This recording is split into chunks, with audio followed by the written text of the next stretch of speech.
नमस्कार दोस्तों। तो आज की वीडियो में हम देखेंगे परासरण दाब। ये टॉपिक है, लेकिन आपने थंबनेल में देखा होगा कि वहाँ पर लिखा था प्रतिलोम परासरण। तो इसका जो इम्पोर्टेंट टॉपिक होता है वो प्रतिलोम परासरण या परासरण दाब ही होता है। इसमें से एक टॉपिक हर साल आपको एग्ज़ाम में पूछा जाता है। तो चलिए उसको समझते हैं। ये खासकर 12 वालों के लिए, 12 केमिस्ट्री वालों के लिए है। तो इसमें हम समझेंगे परासरण क्या होता है, अर्धपारगम झिल्ली क्या होती है और परासरण दाब क्या होता है, और जो सबसे मोस्ट इम्पोर्टेंट टॉपिक है वो है प्रतिलोम परासरण। ये प्रतिलोम परासरण होता क्या है, तो समझते हैं सभी टॉपिकों को बारी बारी से। और लास्ट में मैं ये भी बताऊंगा कि आप इसकी PDF कहाँ से डाउनलोड कर सकते हैं। तो चलिए वीडियो को शुरू करते हैं। यहाँ पर एकदम आसान परिभाषा में मैंने लिखा हुआ है परासरण क्या होता है।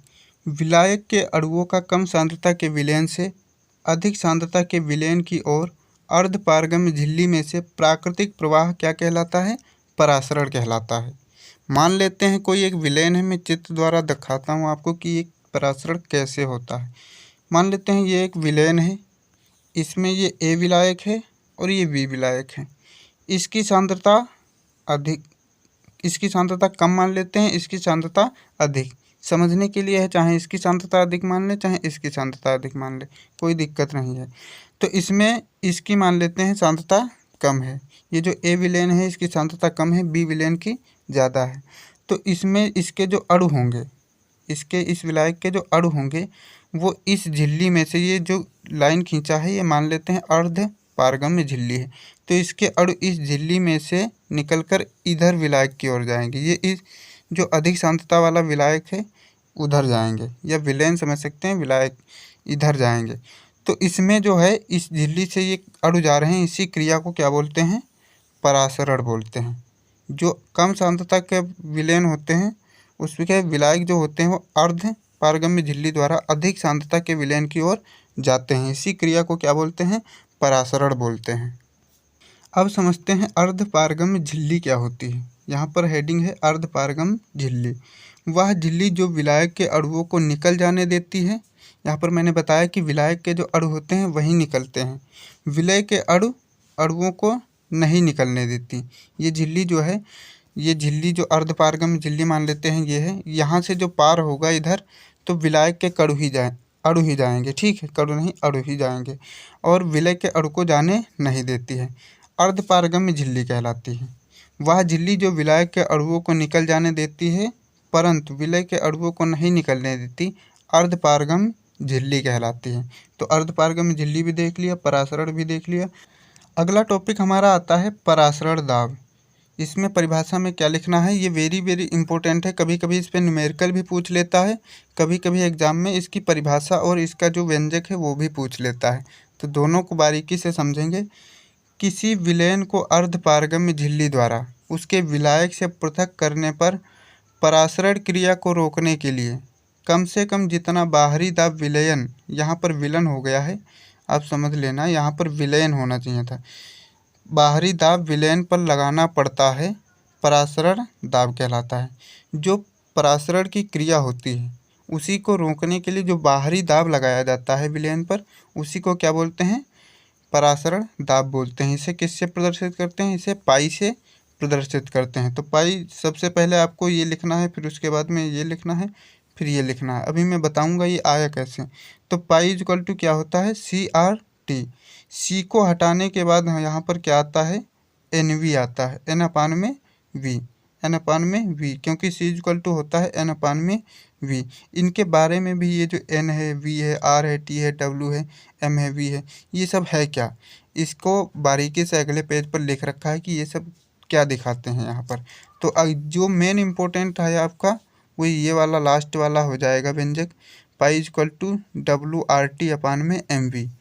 अब यहाँ पर ये जो जितने भी आए हैं इनको समझते हैं ये क्या दिखा रहे हैं। यहाँ पे वो जितने भी वहाँ पर लिखे हुए थे ABCD के लेटर्स, वो क्या दिखा रहे थे। तो यहाँ पर लिखा हुआ है, जहाँ C क्या दिखा रहा था भाई, सांद्रता, R क्या दिखा रहा था, गैस नियतांक, R का मतलब क्या है कि गैस नियतांक, T क्या दिखा रहा है, तापमान, और W क्या है, विलय का भार, N है मोलों की संख्या, V क्या है, आयतन, और M है विलय का अणुभार। एम क्या है? विलय का अणुभार। आपने विलयन चैप्टर में पढ़ा होगा कि विलयन चैप्टर ही है ये, इसमें पढ़ा होगा आपने। जो विलयन होता है वो दो कारकों से मिलकर बना होता। पहला होता है विलय और दूसरा होता है विलायक। इसी विलय को जो पहला होता है विलय यानी जो घोला जाता है उसी को बोलते हैं विलय। तो यहाँ पर उसका अणुभार आएगा। m बराबर क्या आएगा? उसका अणुभार। जैसे मान के चलो आ गया H2O, ये हमारा विलय है, तो इसका अणुभार क्या हो जाता है? इसका अणुभार हो जाता है 18। तो यही विलय का अणुभार हो गया। मात्रक में भी आपको ये मात्रक याद रखना है, ये भी पूछ लेता है कभी कभी MCQ में या 1 नंबर में। तो मात्रक क्या हो जाएगा? L क्या है? लीटर है। ATM mole inverse K inverse. K का मतलब है केल्विन। तो ये मात्रक याद रखना। अब बात करते हैं प्रतिलोम परासरण, जो बहुत ही ज़्यादा इम्पोर्टेंट है आने वाले एग्जाम के लिए, जो हर साल पूछा जाता है। प्रतिलोम परासरण या जल शोधन। ठीक है, प्रतिलोम परासरण या जल शोधन। यदि विलयन पर उसके परासरण दाब से अधिक दाब प्रयुक्त करें तो अर्धपारगम्य झिल्ली के माध्यम से विलयन में विलायक का प्रवाह शुद्ध विलायक की ओर होने लगता है। अगर हम किसी जो लिखा है विलयन पर परासरण दाब से अधिक दाब लगाते हैं तो अर्धपारगम्य झिल्ली के माध्यम से विलयन में जो विलायक के कण हैं वो शुद्ध विलायक की ओर दौड़ने लगते हैं, प्रवाह होने लगता है। इसी प्रक्रिया को क्या कहते हैं? प्रतिलोम परासरण, यानी परासरण का उल्टा, परासरण दाब का उल्टा। नोट में आपको याद रखना है इसका प्रयोग, ये लिखना भी है इसी में आपको लिखना है नोट करके, ऐसे नोट पॉइंट लिख देंगे, उसके बाद में इसको लिखना है। इसका प्रयोग समुद्री जल एवं कठोर जल को शुद्ध करने में किया जाता है। प्रतिलोम परासरण के लिए आवश्यक दाब बहुत अधिक होता है। इसके लिए सेलुलोज एसीटेट की बनी झिल्लियों का प्रयोग करते हैं। अब ध्यान रखना, जो अर्धपारगम्य झिल्ली होती है वो किसकी बनी होती है? सेलुलोज एसीटेट की। किसकी बनी होती है? सेलुलोज एसीटेट की। तो ये याद रखना है। अगला क्या लिखा है? इसके लिए सेलुलोज एसीटेट की बनी झिल्लियों का प्रयोग करते हैं। उपयोग करते हैं या प्रयोग करते बात एक ही है। ये झिल्लियाँ जल के लिए पारगम्य हैं परंतु समुद्री जल में उपस्थित अशुद्धियों एवं आयनों के लिए अपारगम्य है। जल जो है इनके माध्यम से, जैसे ये जो है अर्धपारगम्य झिल्ली है, इसके माध्यम से जल तो निकल जाता है, क्योंकि जल हमेशा क्या होता है? विलायक होता है और विलय के कण को जाने नहीं देती। इसमें जो अशुद्धियाँ जैसे कण हो गए, मिट्टी के कण, धूल वूल, इसको जाने नहीं देती है, ये जो अर्धपारगम्य झिल्ली होती है। आजकल बहुत से देश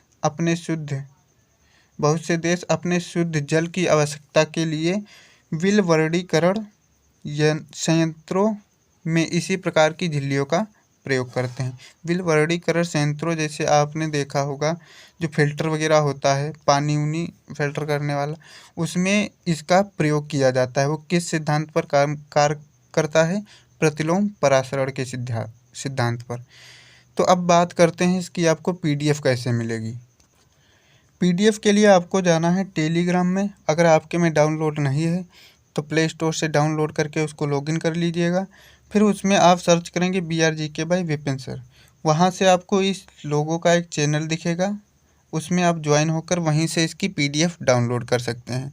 वहाँ पर हर प्रकार की PDF पड़ी हुई है, खासकर 12th वालों के लिए और 10th वालों के लिए। जीवन परिचय हो गया, हिंदी की हो गई, केमिस्ट्री की हो गई, फिजिक्स की हो गई, इंग्लिश की हो गई, सबकी PDF वहीं पे आपको फ्री में मिल जाएगी। तो बिना देरी किए हुए आप जाएंगे टेलीग्राम में और उसमें आप जुड़ जाएंगे। तो मिलते हैं कोई नई वीडियो में, तब तक के लिए चैनल को सब्सक्राइब करके बेल वाला आइकन दबा लेना ताकि वीडियो की नोटिफिकेशन आपको जल्दी मिल सके। जय हिंद।